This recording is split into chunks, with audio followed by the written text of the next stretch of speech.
cuerpo debe ir adaptándose.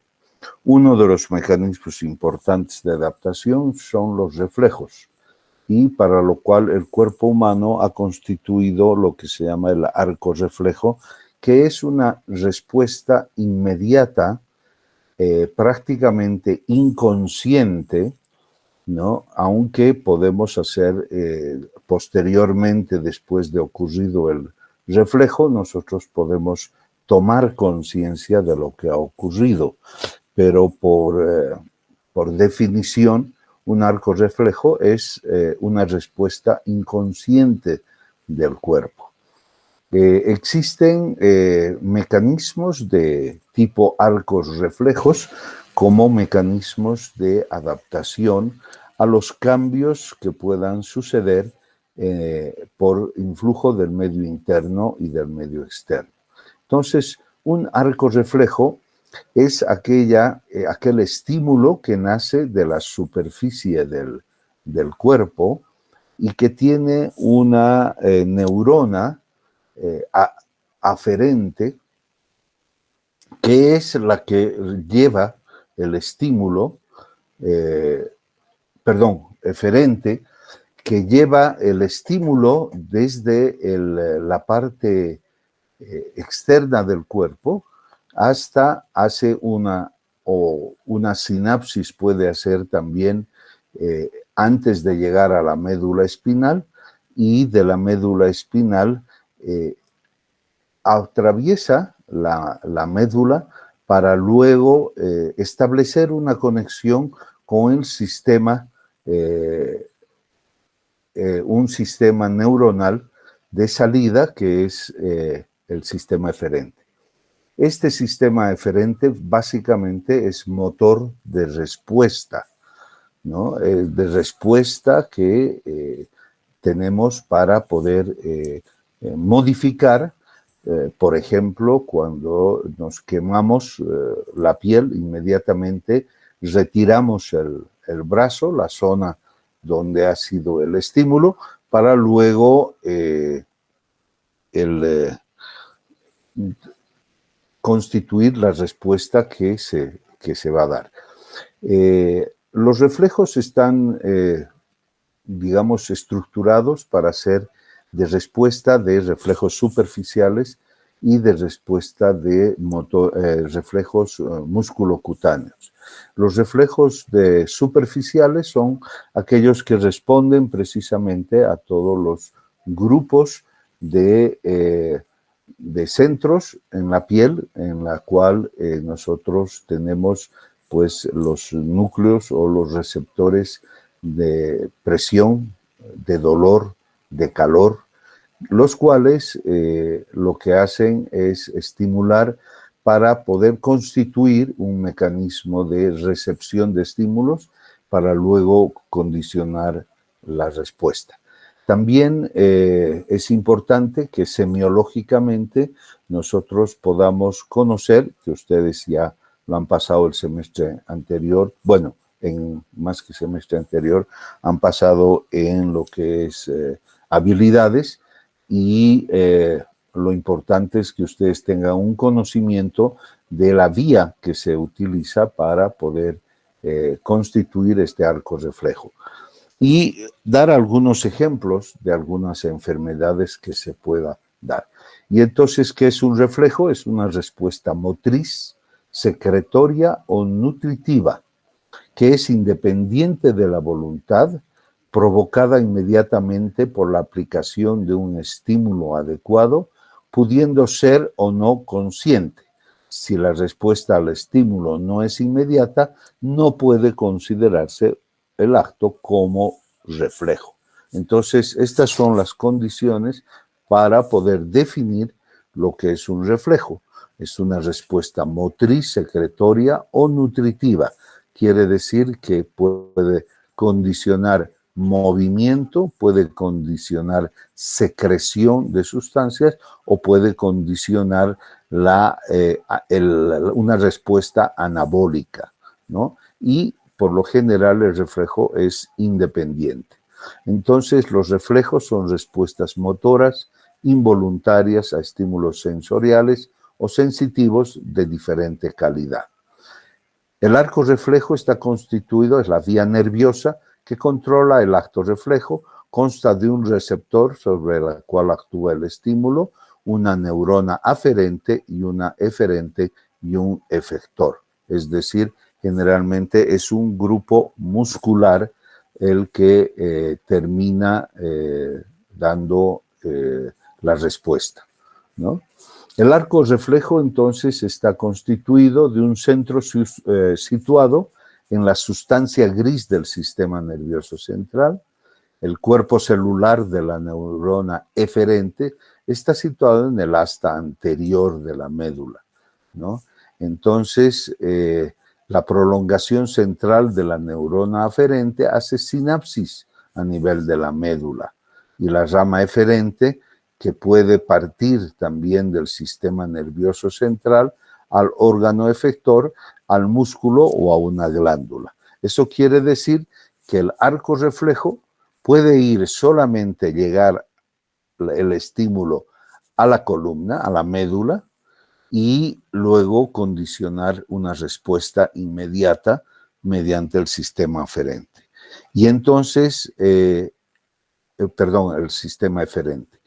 Entonces, también hay un estímulo o un estímulo nervioso que sube hasta el sistema nervioso central y nosotros tomamos conciencia de que ha ocurrido un estímulo y que se ha puesto en marcha un arco reflejo. Entonces, la vía es una vía aferente de llegada, sinapsis en la médula y una respuesta inmediata. Pero también sube el estímulo al sistema nervioso central, pasa por lo que es el cerebelo, llega al sistema nervioso central y condiciona una respuesta, ¿no? Es decir, por ejemplo, si nosotros nos hemos quemado el dedo, nosotros inmediatamente tenemos la respuesta de retirar el dedo o retirar el brazo para evitar seguir quemándonos con el estímulo, pero la calidad y la amplitud de la respuesta o lo que sucede inmediatamente es condicionado por el conocimiento del sistema nervioso central. Entonces, el arco reflejo sí está condicionado por lo que es la vía aferente, la sinapsis, la vía eferente, pero también una vía de ascenso hacia el sistema nervioso central. Esto, pues en muchos casos, la respuesta o la calidad de la respuesta está condicionado por el sistema nervioso central, pero en ocasiones simplemente es una respuesta inmediata por el arco medular y no va más. Pero lo que sí hay es sobre todo en los niños, que por ejemplo saben que van aprendiendo, ¿no? Es la importancia del arco reflejo con su conocimiento a nivel central, van aprendiendo en la vida qué cosas dañan su cuerpo y qué cosas no dañan. Y esto es mediante el arco reflejo y la importancia de la existencia de este sistema para el aprendizaje, ¿no? ¿Qué son los reflejos superficiales, subcutáneos o mucosos? Son, por ejemplo, el Jędrzyk, el Zaïli, reflejos del cerebro medular, y estos reflejos son condicionados por una respuesta a nivel central. Bien, entonces tenemos nuevamente la estimulación del arco cerebral, la estimulación a nivel del arco medular, y si hay un bloqueo a nivel del sistema nervioso central, pues puede que el reflejo esté bloqueado, ¿no? Entonces, también puede existir una estimulación a nivel del arco cerebral, llega al arco medular ¿no? Y puede estar este arco también acumulado y existe una descarga del reflejo que se va dando. Por ejemplo, los reflejos músculo-esqueléticos. Bien, ¿cuáles son los reflejos superficiales? Tenemos una lista, ¿no? El córneo palpebral, el conjuntivo palpebral, palatino o velo palatino, faríngeo, cutáneo abdominales, cremasteriano, plantar, bulbo cavernoso y anal. Básicamente son reflejos en los cuales están condicionando la respuesta o cuidando ciertos órganos importantes en los cuales nosotros tenemos que tomar en cuenta. Por ejemplo, está el cuidado del ojo, está el reflejo palatino o velo palatino, que tiene que ver con el proceso de alimentación, que está con el reflejo faríngeo, los cutáneos abdominales, que son reflejos en los cuales nosotros vemos la importancia de tener una respuesta a nivel de muscular abdominal, el reflejo cremasteriano, que es importante en el cuidado de los testículos, el reflejo plantar, que nos habla del funcionamiento del sistema piramidal, ¿no? El bulbo cavernoso también es importante a nivel del órgano de reproducción del varón, y el reflejo anal, que condiciona pues, el cuidado de lo que es el final del aparato digestivo. Bien, el reflejo córneo palpebral o conjuntivo palpebral, la vía de este reflejo es el trigémino facial, y el centro del reflejo se ubica en la protuberancia, y la técnica ustedes ya la conocen, y en el reflejo córneo palpebral es aquella paso con una hebra de algodón por la córnea. La córnea es un órgano que es un lente, es un órgano también, porque condiciona un reflejo. La córnea es un protector del globo ocular, ya que por su sensibilidad pues puede percibir la existencia de cuerpos extraños y condicionar un reflejo de parpadeo, pero juntamente con el parpadeo está la secreción lagrimal. La respuesta esperada es el parpadeo, y es una respuesta consensual. El reflejo conjuntivo palpebral es similar al anterior en respuesta, las vías y centros del reflejo, y se obtiene estimulando la conjuntiva del ojo, la conjuntiva vulvar, ¿no? Esta es la forma en la cual se la va tomando. El reflejo nasal o estornudatorio, que es también un reflejo de protección, en el cual nosotros introducimos también una hebra un poco más prolongada y estimulamos la mucosa nasal en la parte superior, por delante de los cornetes, y esto hace de que la persona pueda estornudar. Y esto es importante cuando algún objeto de regular tamaño penetra por los orificios nasales en el momento de la inspiración, y esto hace de que la persona estornude, que es un reflejo de limpieza, vamos a decir, o de extracción de cualquier cuerpo que pueda darse. El reflejo del palatino o velo palatino, la vía de este reflejo es el glosofaringeo vagal, y el centro se halla en el bulbo. Se indica al paciente que abra la boca ampliamente y se roza con un bajalenguas, el borde libre o una hebra de algodón también, el borde libre del velo del paladar. La respuesta esperada es la elevación del velo palatino por contracción de los músculos del velo. Esto sucede sobre todo cuando estamos en el proceso de la deglución y el bolo alimenticio estimula la úvula o el borde también del paladar blando, y entonces la respuesta es el proceso de deglución, que es la contracción o subida del velo del paladar para tapar las coanas posteriores, ¿no? El reflejo faríngeo, la vía de este reflejo es el glosofaríngeo vagal y el centro se halla en el bulbo. El estímulo consiste en el roce de la pared faríngea y recuerden que la faringe es la pared posterior que está al inicio de lo que es el esófago.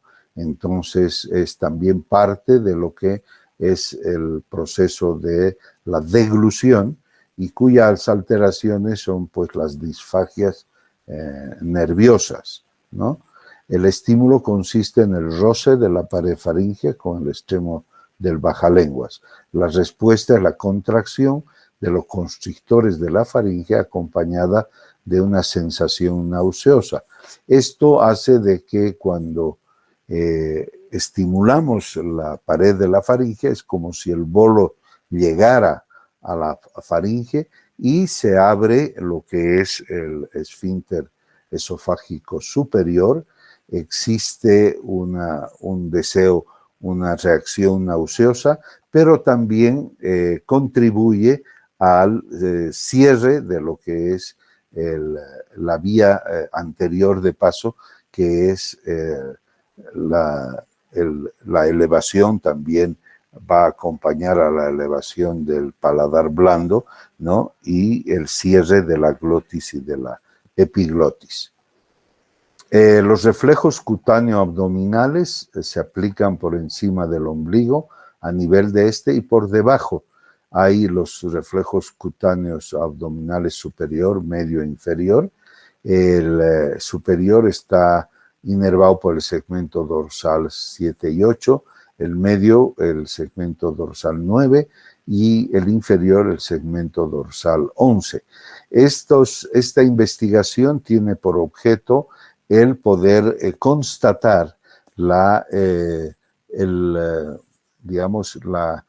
hecho de que a nivel de la columna, entre estas vértebras, entre la 7 y la 11, que básicamente constituyen lo que es la cintura, que es la parte de la columna que no está totalmente protegida por el sistema de las vértebras con las costillas y más bien al estar protegida, pero la columna, o sea, las costillas en este caso, al existir mayor movimiento a este nivel, pueden haber lesiones y esto puede ser explorado con el reflejo abdominal, cutáneo abdominal, ¿no? En la cual el paciente debe estar en decúbito dorsal, relajado, con los miembros superiores reposando a ambos lados del cuerpo.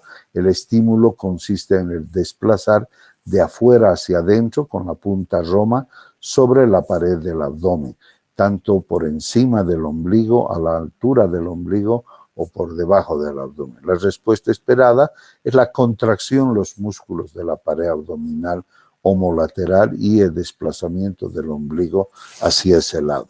Entonces, estas técnicas que ustedes la han visto en lo que es habilidades, ¿no? Entonces, nosotros tenemos este desplazamiento que hace que nosotros podamos testar y probar digamos, el hecho de que los reflejos y las vías nerviosas a nivel del final de la columna dorsal estén en buen estado. El reflejo cremasteriano, que es un reflejo en el cual el estímulo o cualquier golpe o estímulo a nivel del borde o de la cara interna del músculo hace que el testículo ascienda, ¿no? Entonces el reflejo usa las fibras sensitivas y motoras del nervio génito-femoral formada por fibras de los nervios espinales L1 y L2. El paciente se ubica en decúbito dorsal con los muslos en discreta abducción. El estímulo consiste en el desplazamiento de una punta roma de arriba hacia abajo sobre el tercio superior de la cara interna del muslo.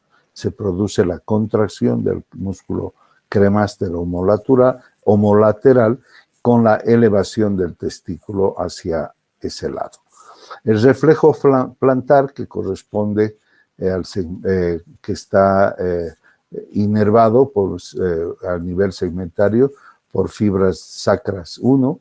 El estímulo consiste en el roce de la planta del pie con objeto romo, siguiendo su borde externo y luego transversalmente sobre la cabeza de los metatarsianos hacia el hallux. La respuesta esperada es la flexión, ¿no?, de los dedos del pie hacia adelante. Y tenemos pues esta prueba que nos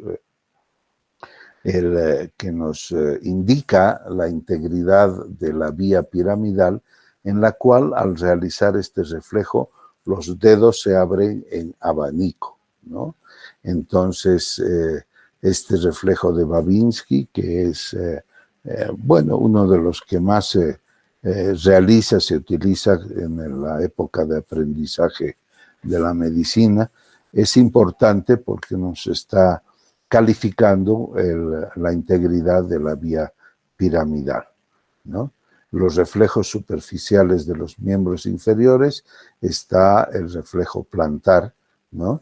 Y también hay los Babinski sucedáneos, que con el tiempo también es importante el poder describir. Entonces, si bien lo ideal es pasar el estímulo por el borde externo del pie y terminar a nivel de la cabeza de los metatarsianos, ¿no? Es un reflejo en el cual se estimula el borde externo y rápidamente se termina estimulando a nivel en la base de los dedos.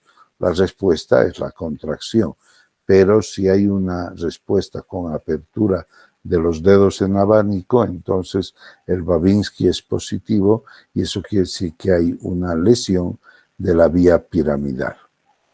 Y tenemos los Babinski sucedáneos, que es el signo de Oppenheim, ¿no? Luego tenemos el de Schaffer y el de Gordon, ¿no? La apertura en estos reflejos que se utilizan más que todo a nivel de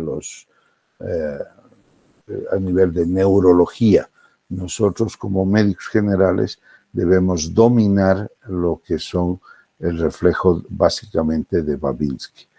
El reflejo bulbocavernoso corresponde a la inervación de los segmentos sacros 3 y 4.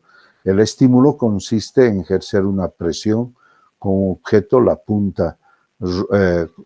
con un objeto de punta roma sobre la mucosa del glande, ¿no? Y la respuesta esperada es la contracción del músculo bulbocavernoso palpable con los dedos del explorador en la cara inferior de la uretra y detrás del escroto.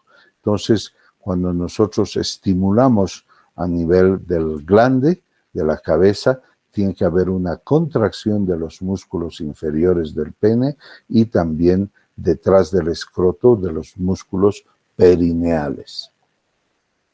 Y el reflejo anal, que corresponde, está inervado por el segmento sacro 5. El estímulo consiste en el roce o contacto con una punta roma de la piel en la región anal, en el orificio anal. Y sobre todo, más que un roce, hay otro estímulo que es también el intentar introducir por el orificio anal, intentar introducir el dedo enguantado, y entonces hay una respuesta también que es la contracción visible o palpable del esfínter externo del ano. Entonces se puede rozar con una punta roma alrededor del orificio del ano o intentar hacer un intento de querer introducir por el orificio un dedo enguantado, y esto, la respuesta es la contracción visible del reflejo anal.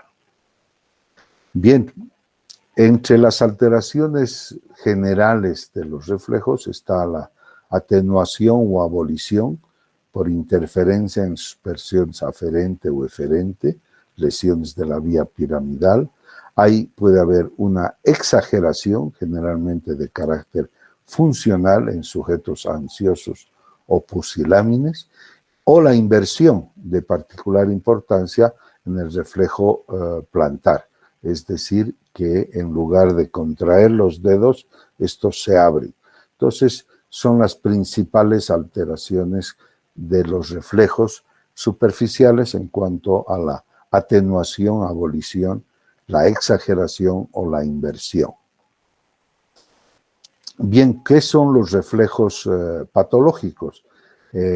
Los reflejos patológicos son aquellos reflejos que aparecen cuando la lesión está instaurada, ¿no? Nosotros sabemos en la clasificación de los niveles de conciencia que cuando el paciente entra en nivel de coma 1 y está, entra al nivel 1 antes de pasar a coma de nivel 2, aparecen estos reflejos patológicos que luego posteriormente desaparecen cuando el paciente entra en coma a nivel 2. Les hablo de la clasificación clínica de lo que es los niveles de conciencia, en los cuales está el primer grado es el alerta, luego está la hipersomnia, luego está la obnubilación, luego está el hecho del ya ingreso, entre obnubilación, el ingreso al nivel de coma 1, coma 2 y coma 3. El coma 3 es el ya paciente vegetativo irrecuperable, que ya no se lo puede recuperar. Entonces, cuando el paciente ingresa a nivel 1 del estado comatoso, entonces aparecen estos reflejos patológicos, que en el reflejo plantar es la extensión de los dedos, aparece el reflejo de succión, en la cual se le pone un objeto, un dedo enguantado en la boca, y el paciente tiene un reflejo de querer succionar, ¿no? Lo mismo el reflejo del hociqueo y el reflejo en la presión forzada, es decir, cuando nosotros cogemos una masa muscular, la forzamos mediante la prensión fuerte de la masa muscular, entonces existe una contractura a nivel del miembro. Bueno, enfermedades relacionadas están el síndrome de la motoneurona superior con lesiones de la vía piramidal, hay síndromes frontales o cuadros pseudovulvares, que son más del dominio de neurología. ¿Qué son los reflejos profundos? Los reflejos profundos son, ¿cuál es el objetivo de esta parte de la charla? Es conocer cuáles son los reflejos profundos, conocer las maniobras semiológicas de exploración y conocer las posibles alteraciones. Los reflejos profundos es el estímulo aplicado mediante la percusión de un tendón o sobre una superficie ósea apropiada. Entonces, los reflejos profundos es la respuesta del estímulo a nivel de los tendones y la respuesta muscular que se tiene, el cual debe ser brusco, breve, preciso y se efectúa con martillo de reflejos percutiendo directamente sobre la piel que cubre las cuestiones en cuestión. El paciente está cómodamente ubicado con el músculo relajado y en caso de que existan personas ansiosas, se debe usar la maniobra de Hendrasik, que el paciente engancha entre los dedos de las manos, tirando en sentido contrario. Entonces, esta maniobra que lo que hace es concentrar la mente en lo que se está haciendo, en lo que se está estirando, distraer al sistema nervioso central, ubicarlo en los brazos para poder relajar los músculos a nivel de las extremidades inferiores. Los reflejos profundos son varios: el glabelar, superciliar, maseterino, bicipital, estilo radial, tricipital, cúbito pronador, medio pubiano, rotuliano y aquiliano. El naso palpebral o glabelar se percute por encima del entrecejo. El entrecejo es la ubicación, es la zona que está entre ambos globos oculares o glabela, produciendo la contracción de los músculos orbiculares de los párpados. La vía que maneja este reflejo es la trigémino facial.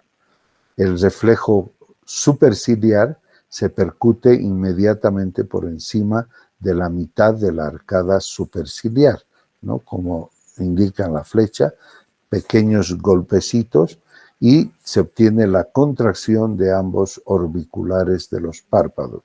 La vía es la trigémino facial. El reflejo maseterino es el paciente con la boca ligeramente entreabierta. Se percute sobre el dedo del índice izquierdo del explorador, ubicado en el mentón del paciente. La figura indica que la percusión es directa. También puede ser, pero sobre todo es mejor poner el dedo índice izquierdo del explorador y percutir sobre el dedo índice, ¿no?, ubicado en el mentón del paciente. Se obtiene la contracción de los músculos maseterinos y temporales con el correspondiente ascenso de la mandíbula. Es decir, con el golpe logramos que baje un poquito la mandíbula y la respuesta es el ascenso o cierre de la boca. La vía que conecta esto es la trigémino trigeminal. El reflejo bicipital, que esto también es un reflejo ampliamente hecho y conocido, es el miembro superior para explorar, se coloca en semiflexión y supinación, quiere decir con la palma hacia arriba, reposando sobre la mano izquierda del explorador.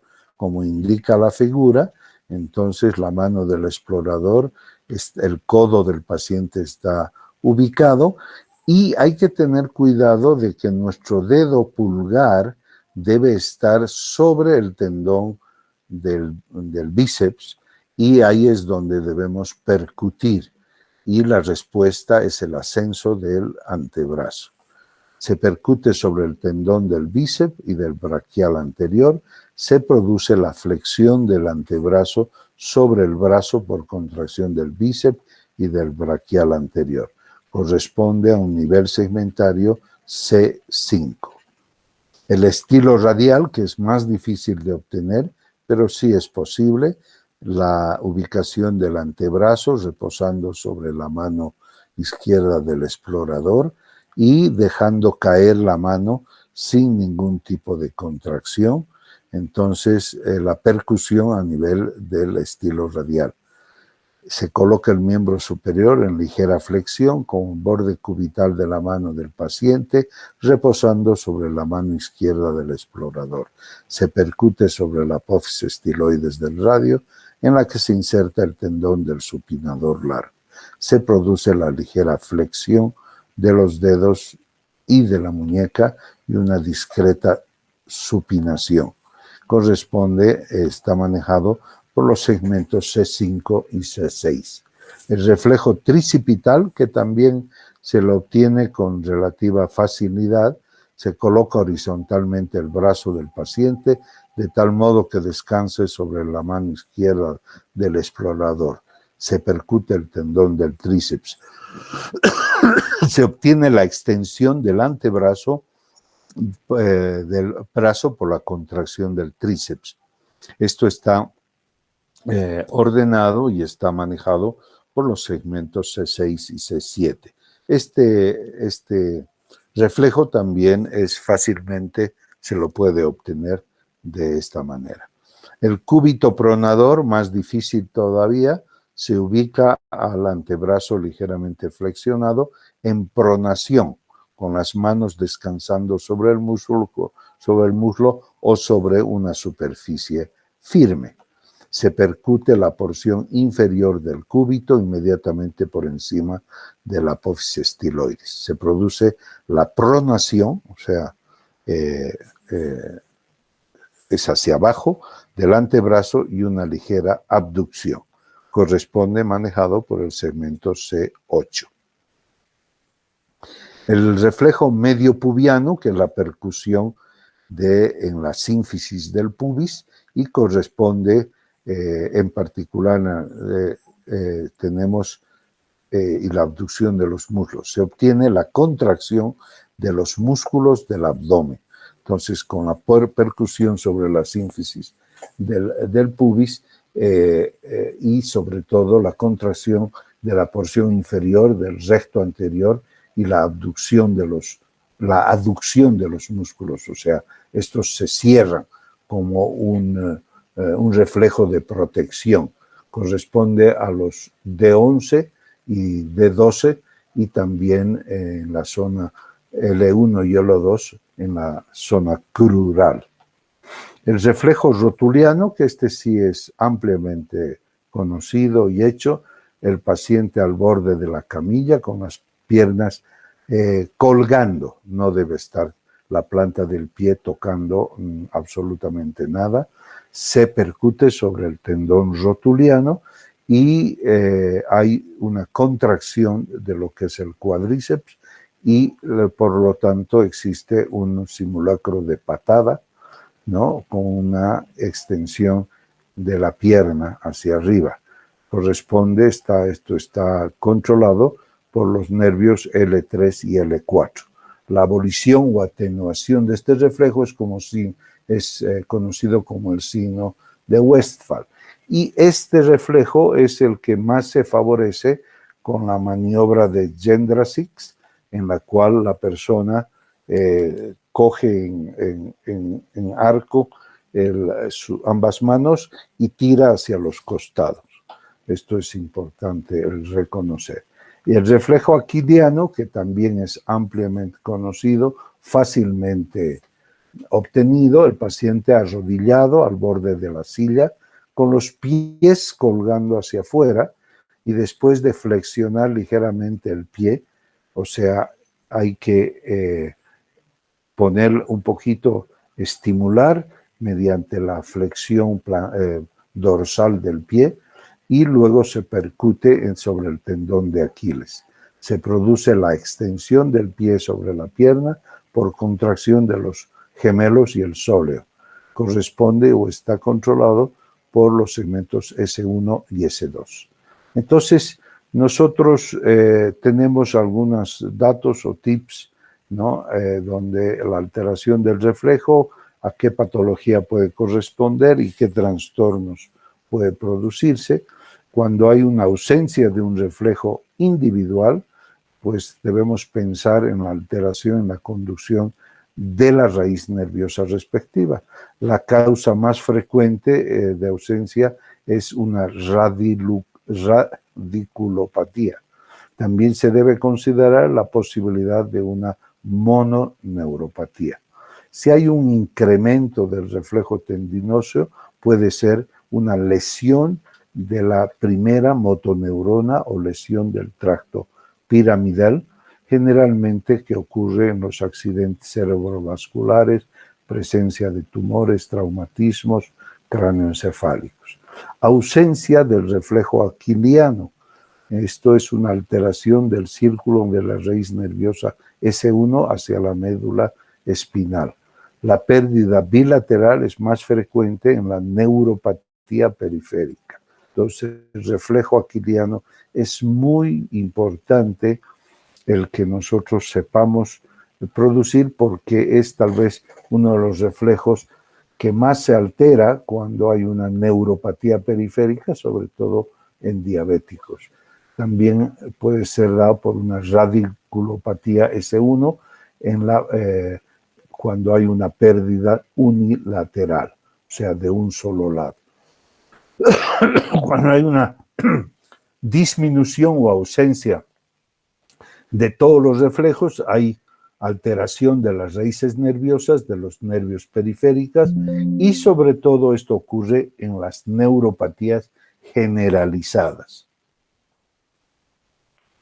Muy bien, con esto entonces damos por concluida las clases docentes de semiología y quedando solamente la parte de lo que es el seminario, donde vamos a hacer un repaso de una presentación bastante bonita hecha por sus compañeros, con lo cual concluirían las clases teóricas de semiología.